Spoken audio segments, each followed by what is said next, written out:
기도하고 시작하죠.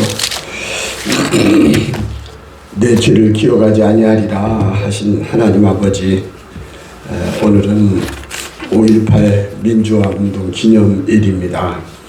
구원은 하나님의 전적인 은혜의 선물임을 내용으로 영과 진리로 하나님 앞에 예배드릴 때에 예배를 통하여 하나님 홀로 영광 받으시고 저희에게는 은혜와 기쁨의 시간이 되게 없어서 믿사옵고 은혜의 예수님 이름으로 기도합니다. 아멘.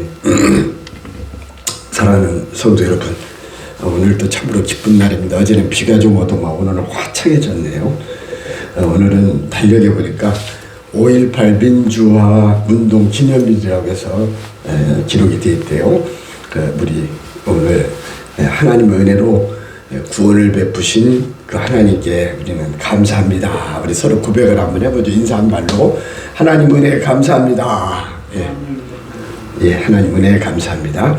지난주는 어버이 주일로서 우리가 부모를 공경하라는 제목으로 뭘 우리가 생각했냐면, 부모에게 순종하는 것이 주 안에서 옳은 일이며 또 부모를 공경하는 것이 약속 있는 첫 계명으로서 부모를 공경하면 그 결과 모든 일이 잘 되고 또 내가 내게 준 땅에서 오래 살리라, 장수하리라 라고 우리가 부모님을 순종하고 공경하며 살다가 이러한 복을 복받는 우리 모두가 되고 마지막 예수 끝까지 잘 믿다가 하늘나라 가는 하늘나라의 주인공들이 되자라고 말씀을 나눴었습니다. 그럼 오늘은 우리가 아까 함께 읽었던 이사야 43장 14절에서 마지막 절 28절을 본문 삼아서 구원은 하나님의 선물이다라는 제목으로 말씀을 전하려고 합니다. 우리가 한번 제목을 따라 합시다. 구원은 하나님의 선물. 구원은 하나님의 은혜의 선물. 그렇죠. 오늘은 아까 말씀드린 대로 5월 18일 민주화운동 기념일인데 인터넷에 한번 들어가서 찾아봤어요. 그 말이 뭔가 했더니 광주 민주화운동 또는 광주 민중항쟁이라 해서 이게 1980년도 초에 5월 18일부터 27일까지 약 열흘 동안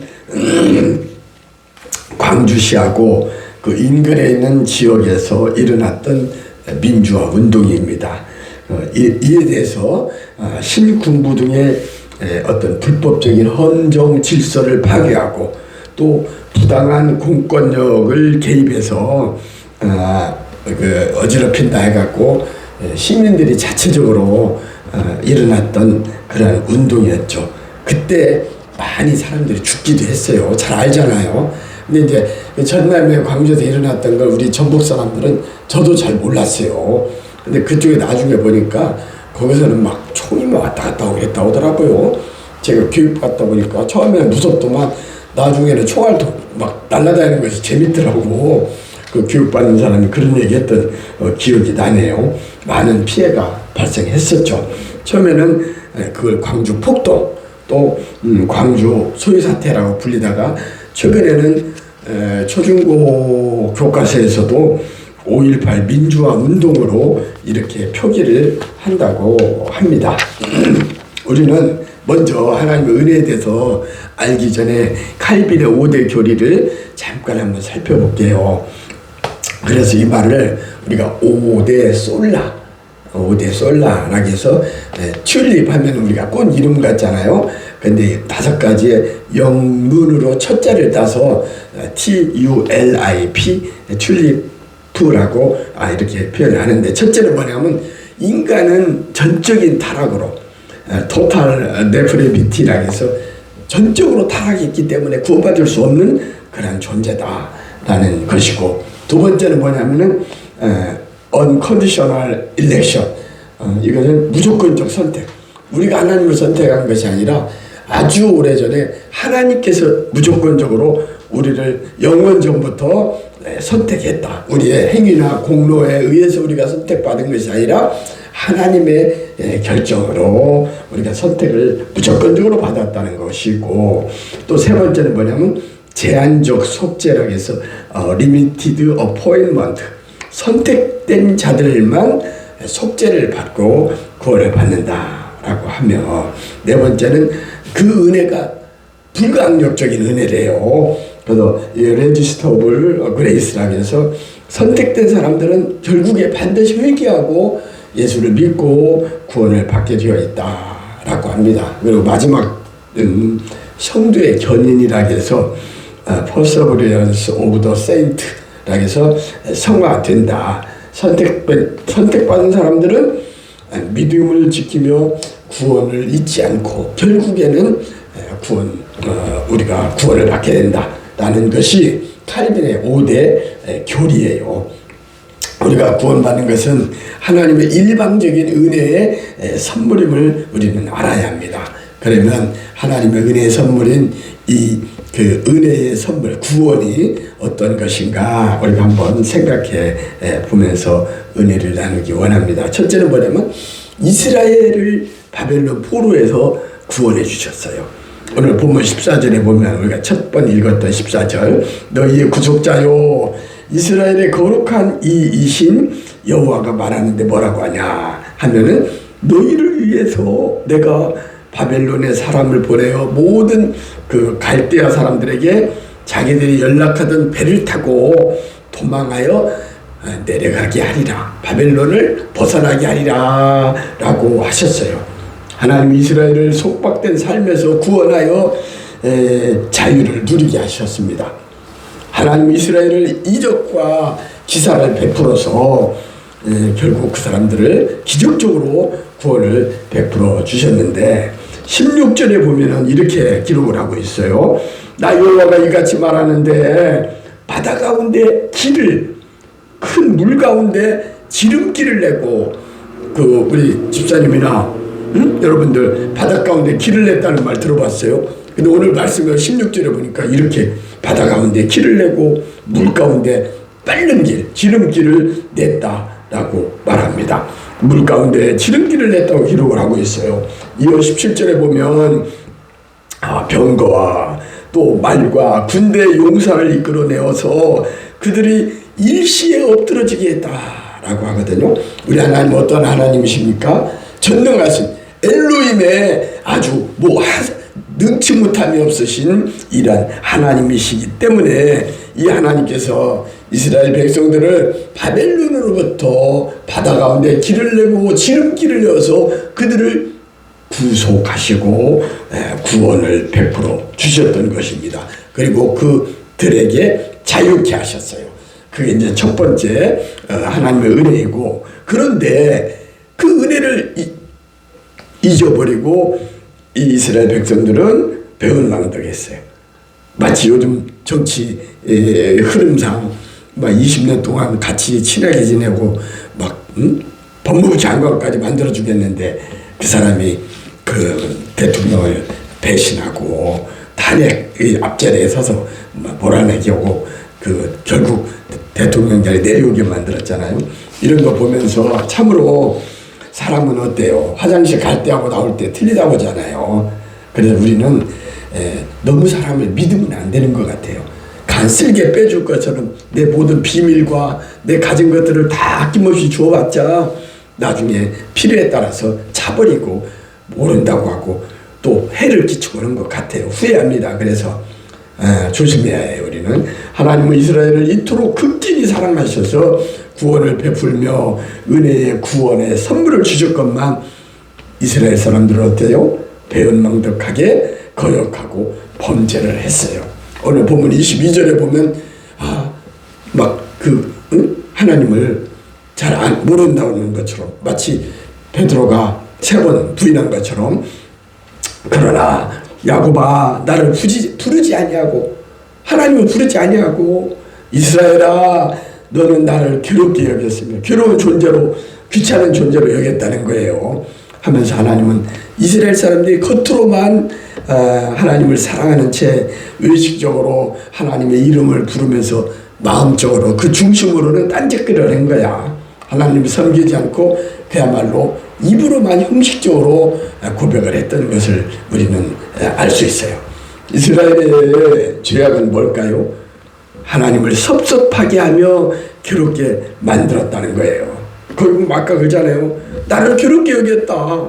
그리고 내 이름을 부르지 않았다 할 때 마치 애가 사랑하는 자녀가 아빠 엄마 불러야 하는데 안 불러주고 뭐 서운하잖아요. 부모 입장에서. 그러듯이 하나님께서도 그걸 느낀 거야.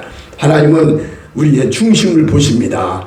그래서 홍한의 소년 다윗이 골리앗을 이기지만 하나님께서는 그 홍한의 소년 다윗을 들어 사용한 이유는 홍한의 소년인 다윗의 그 마음 중심을 보고 인정을 했기 때문입니다. 그래서 하나님께서는 그 중심을 보시고 하나님께서 일꾼으로 택하여 하나님께서 사용하고 일꾼으로 쓰신다는 거예요. 사도행전 13장 22절에 보면 이새의 아들 다윗을 내 마음에 맞는, 내 마음에 합한, 내 마음에 드는 사람이라고 이렇게 말을 합니다. 그래서 다윗을 왕으로 세우시고 말하기를 내가 이새의 아들 다윗을 만나니 내 마음에 드는 사람, 내 마음에 맞는 사람, 내 마음에 합한 사람이라고 이렇게 그 말을 하면서 내 뜻을 다윗을 통하여 이루리라 라고 말씀을 했습니다. 그래서 이 하나님께서는 내 마음에 드는 다윗을 통하여 하나님의 뜻을 이루게 됩니다. 마지막으로 우리 그럼에도 불구하고 하나님께서는 이스라엘 백성들을 버리지 아니하시고 그들을 통하여서 새 일을 행할 것을 약속해 주십니다. 이스라엘 백성들이 하나님을 기쁘시게 하지 않았지만 배은망덕했지만 그러나 하나님은 그들의 허물과 죄악을 기억지 아니하시고 예수 그리스도를 보내주셔서 용서하시고 그들에게 영원한 생수를 마시도록 새 일을 행하도록 약속해 주셨습니다. 요즘 대통령 6월 3일 선거를 앞두고 오늘 6시에 토론회를 한다고 그러대요. 그리고 플래카드가 많이 붙어 있는데 이재명은 지금이 이재명 그렇게 붙여놨고 김문수는 그 새롭게 대한민국을 이라고 써놨더라고요. 그래서 저는 그걸 보면서 새 일을 행하시는 하나님 이것도 생각이 났어요. 본문 25절에 보면 나 곧 나를 위하여 내 허물을 도말하는 자니 깨끗하게 씻어주는 자니 너의 죄를 기억지 아니하리라. 그 잘못된 허물과 실수 죄를 기억지 않는다라고 이렇게 말씀을 해주셨어요. 우리가 잘 아는 것처럼 고린도후서 5장 17절에 보면 우리에게 힘과 용기를 주죠. 뭐라고 그래요? 거기 보니까 그런즉 누구든지 그리스도 예수 안에 있으면 보라 이전 것은 지나갔으니 새 것이 되었도다. 이전 것은 지나가 버렸대요. 물레방아 어때요? 흘러간 물로는 찔 수 없잖아요. 그래도 그 유행가 가사에도 그런 게 나옵니다만은 한번 물이 흘러가면 그 물로는 방아를 칠 수 없듯이 여기 보니까 오늘 고린도후서 5장 17절에서는 보라 이전 것은 지나갔으니 새 것이 되었다 하면서 누구든지 그리스도 안에 있으면 이분이 in Christ 그리스도 안에 있으면 모든 것이 everything 모든 것이 새로운 피조물이 된다라고 이렇게 말씀을 해주십니다. 그러면서 광야의 길과 같고 사막의 강물처럼 우리에게 희망을 주시는 하나님을 우리는 늘 찬송하며 그분에게 영광을 돌려야 합니다. 그래서 오늘 복음성가 보라 내가 새 일을 행하리라 악보집을 찾았는데 마침 여기 나오더라고요. 한번 우리가 같이 불러보도록 합시다. 보라 내가 새 일을 행하리라 1786번 보라 내가 새 일을 행하리라. 아마 이거 알 거예요. 주일학교 애들 때 많이 불렀어요. 오늘 성경 말씀과 똑같아요. 보라 내가 새 일을 다 이루어 놓았다. 이제 나타났으니 너희가 보고 알미라. 성령이 내가 사막에 샘물을 내리니 장차들 짐승들과 시간 같아 돌아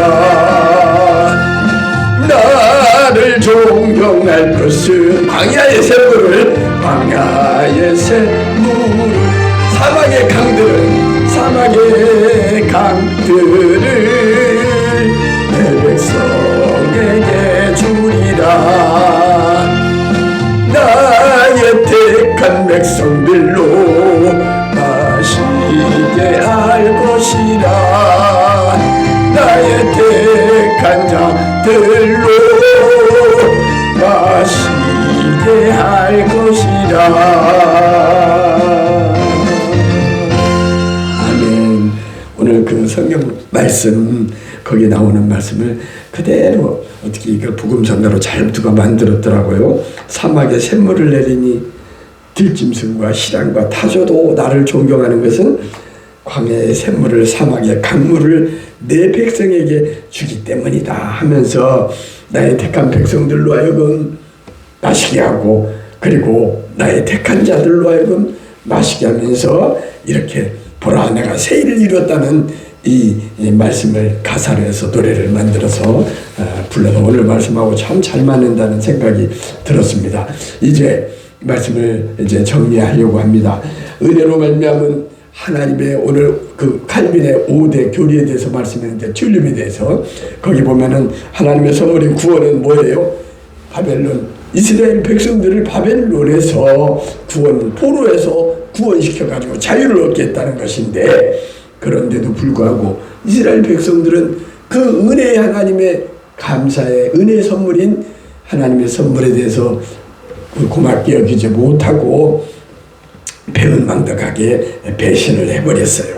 그러나 우리 하나님께서는 그러나 그 모든 과거의 잘못을 기억지 아니하시고 다 용서하시고 보라 내가 새 일을 행하리라는 것처럼 새 일을 행할 것을 약속해 주셨습니다. 이것이 바로 하나님의 전적인 은혜요.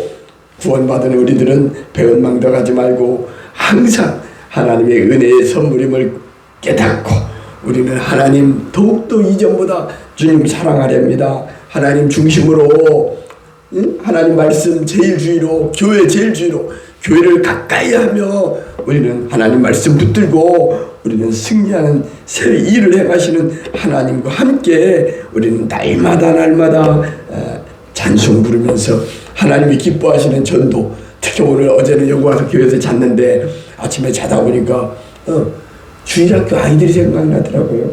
그래서 특히 어린이 전도에 힘쓰면서 어린이들이 이곳에 가득 찬 하나님이 꿈꾸신 바로 그런 꿈의 교회를 만들어야겠다는 다짐을 해봤습니다.